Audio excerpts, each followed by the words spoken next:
Righty-ho, so we're in the cheese shop with the cheese guy and we're going to be sampling some very unique cheeses, and you probably can't find a range like this anywhere else in the world. It's a very unique range. How many cheeses do you have here? Oh gosh, 30 or so. About 30 cheeses, and they're all incredibly special, very carefully made. Now everything here is naturally produced, and John is very passionate about the natural products and those benefits of dairy farming, aren't you? Yes, that's right, we were just talking about that. Yeah. If the cows are looked after properly and they're cleaned before milking and so on, you don't even actually need to pasteurize the milk, but we have to pasteurize by law, so we pasteurize. Yes. But, yes. Yeah, there are great benefits. Now John has a very impressive certificate range here. Can you tell us about this and what it means? Well, I'm not really big on this kind of certs and stuff. Yeah. These are just awards from the local community in recognition of our cheeses. Wow, so there's a couple on that side. A whole array of certificates. This is a business group in Okinawa. Right, so this is Ryukyu Triple Cream. That sounds amazing. Now Ryukyu, of course, is we're standing on Okinawa, which is the Ryukyu so you can Kingdom. take a shot of this if you like. Yeah. So the symbol for Okinawa is two red circles. I put the Union Jack in the centre. Right. And if you like Ryukyu in Roman letters, you've got UK right in the centre. There you go. And I get the Union Jack. That's absolutely fantastic. So So you're bringing the lots of... general idea is a sort of marriage, a docking of our culture, our cheese culture, with Okinawan culture. Okinawa is such a fantastic place to make cheese that it ought to have a cheese culture, but it actually doesn't. Absolutely. So we're making one. And you're creating that here. Very international. You've got 3 pyramids here. Yes, that was the guy selling Egyptian food. Big fan of that. He gave me. Is that amazing? There's an Egyptian food truck up the road, and I love Middle Eastern food, so I'm in the right place. Kashari. Yeah, so you're selling crackers. Yeah, made by people in the local area. That's right. absolutely wonderful. So truly local kind of place now. Okay. So would you like to try some cheese? I would absolutely love to try some cheese. Commercial break. Yes. The best knives for cutting cheese are Daiso. Right, there we go. 100 yen. No need to spend a lot of money on it. Yeah. So John is going to run us through some unique cheeses. We've got the black pepper, which is one of them, with flavoured with aromatic cherry peppercorns from southern India, truly international. Okay. Blue caraway, are we ready? Ready, yes we are ready. Goodness, so we're going to start with this one here now, which is what we made earlier. These are cheese curds. This is cheese curd. It's basically cheddar that hasn't yet been matured. Right, now we just saw this earlier in the factory where it was made, so it's Okinawa. Hear the squeak? It's a squeaky texture. Interesting. And it tastes good. Okay, so let's switch quickly to this one, which is, we call it basil, an American calls it basil. Goes well with tomato or tomato, however you want to pronounce it. And this is a white mold cheese with basil pesto in it, and this is a really nice cheese. I'm in cheese heaven right now. This is just so exciting. This is gorgeous. And this with a slice of tomato and a dab of olive oil. It's just amazing. Oh, it's lovely.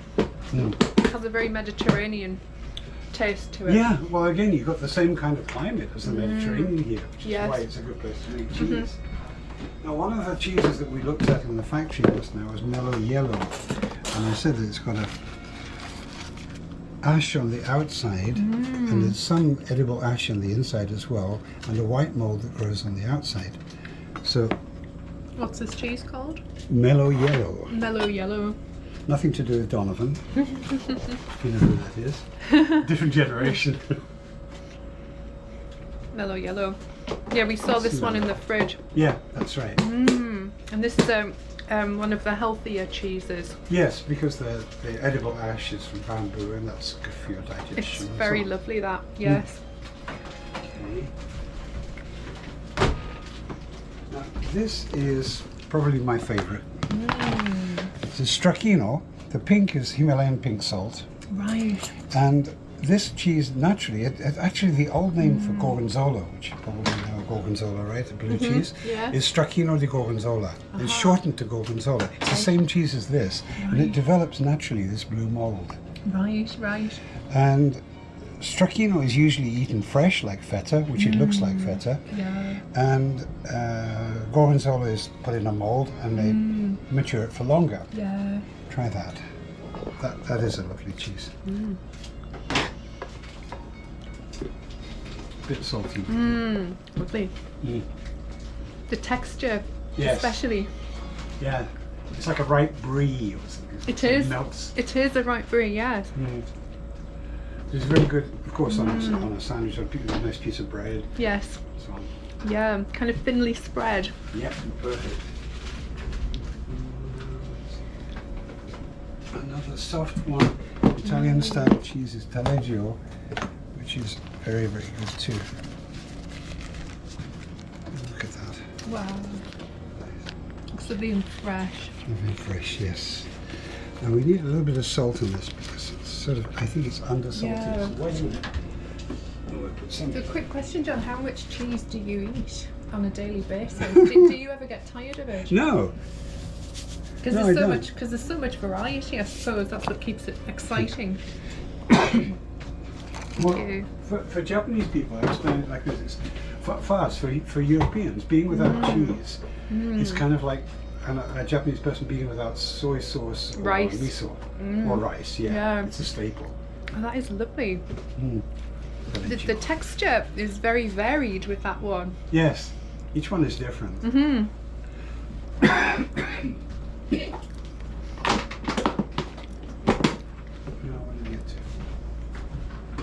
This is another one which is very interesting. I can imagine this one laced on some kind of penne pasta dish. Yes, On the it's top. very pasta nice.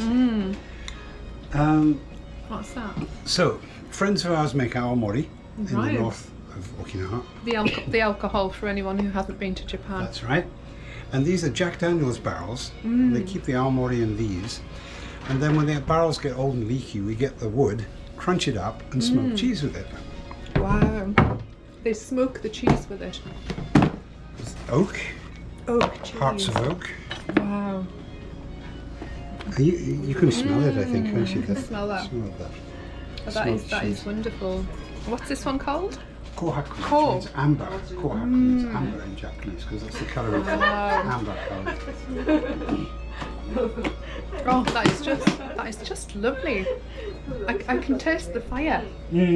So.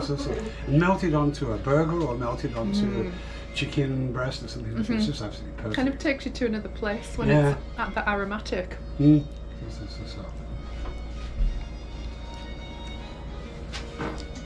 So far, my favourites are 1 and 2. So the basil cheese, the Yeah, second one, which was the mellow yellow, yes. the mellow yellow, and this one. Smoked cheese. Now, this cheese has been drinking.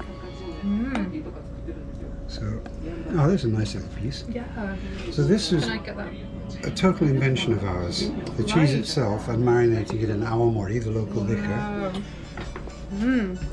I hope you're not driving. That's is- kind of a different taste, isn't Very it? different. Yeah. And the aftertaste is coming of the cheese. Wow, so you get the hit of like a shot of alcohol, Yes. followed by the cheese. Definitely interesting. Yeah. So these are some very different kinds of cheeses. There are many, many